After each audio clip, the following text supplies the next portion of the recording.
Folks, thank you so much for doing this interview with me. You know, doing interviews like this drives me crazy because I've got my monopod, which I've got my camera on, and I have to adjust this to the height. What's the height difference between the two? I'm actually, you can't see it, but I'm crouching. This is my height. So I brought myself down for the interview. He's probably about 6'5". So, with these shoes, yeah. actually, I'm 6'6" with these shoes on. So I'm 6'6", and you are? I'm probably about 5'6". So yeah, we're looking at a good.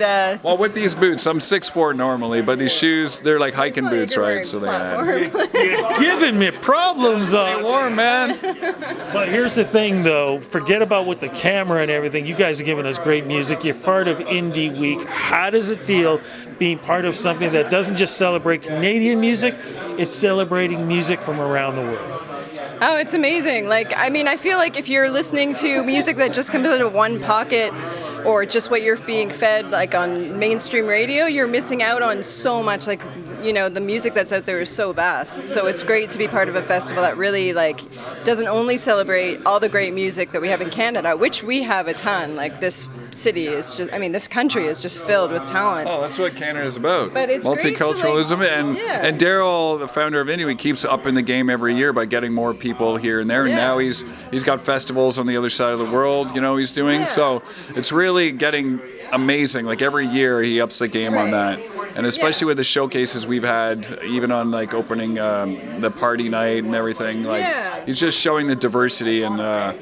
We've already met. It's only the beginning of the festival. We've already met people from Colombia, from Iceland, from the UK. Like Korea, just Japan, between tonight, like last night and today. Like and it hasn't officially really started. Tonight's like the first night of stuff, and I've already made those connections, which is fantastic. We're still friends with people that we met last Indie Week from like France, and like we became fans of each other's music and stuff like that. So it's great to be able to like connect with members of the music world, internationally.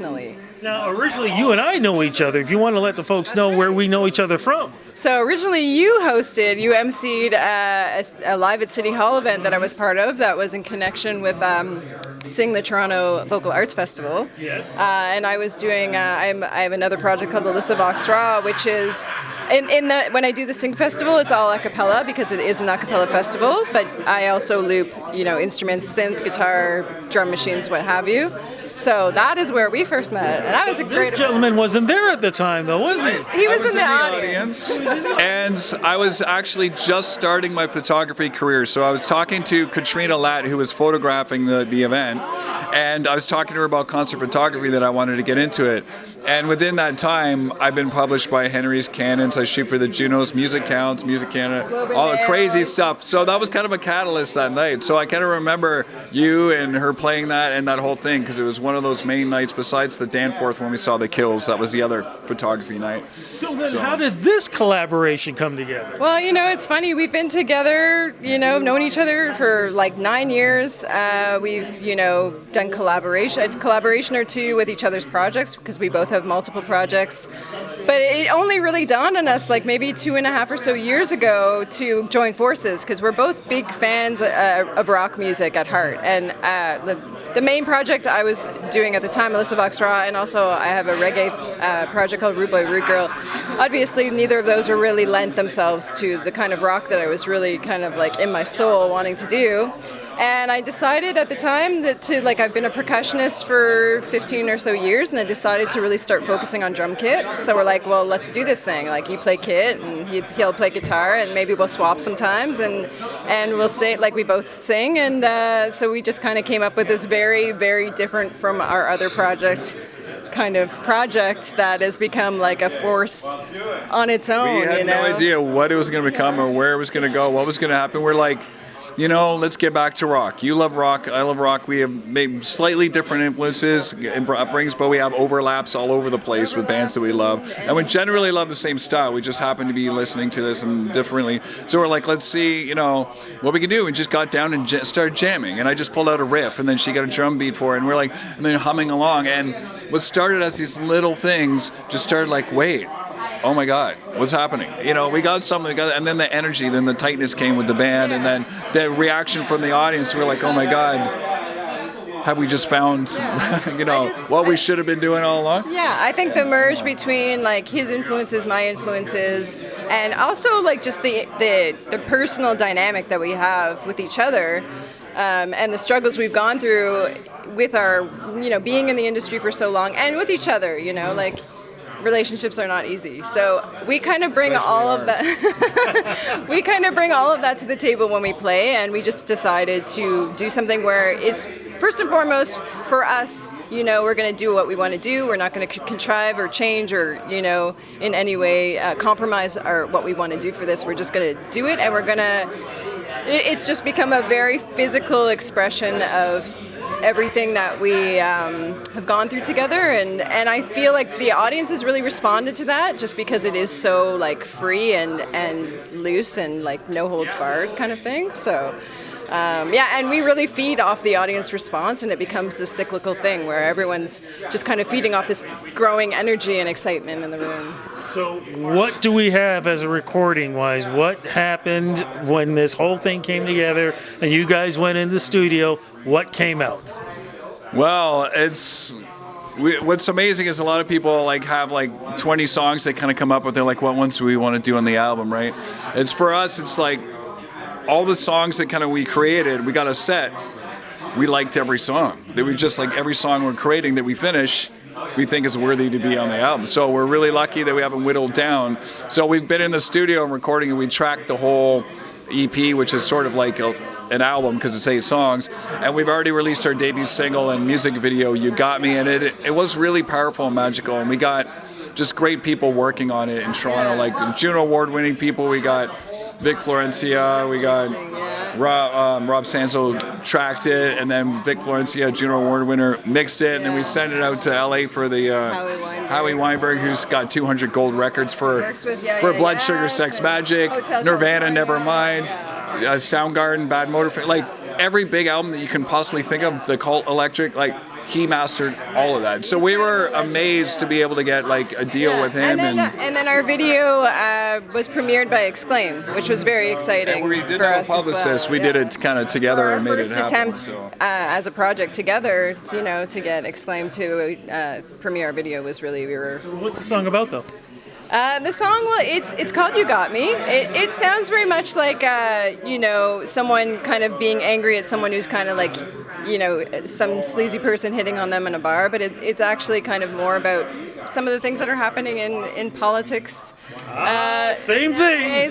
Yeah, no names really need to be named, because I think we're well aware of like the main culprits on the political landscape right now. And I guess it's just kind of like you're taken in by these lines, and we all know we're being fed lines, and none of it's really sincere, but yet it's working somehow, So I think that's kind of the subtext of the song. Yeah, it's like, oh, you got me. Somehow it's working, and people are being swindled, and we don't know why. It's a very powerful, visceral song, and because we're a two-piece band, what I really love is like you can sound really full of your two-piece band if you make the right creative choices, and we lock in because I've been a drummer.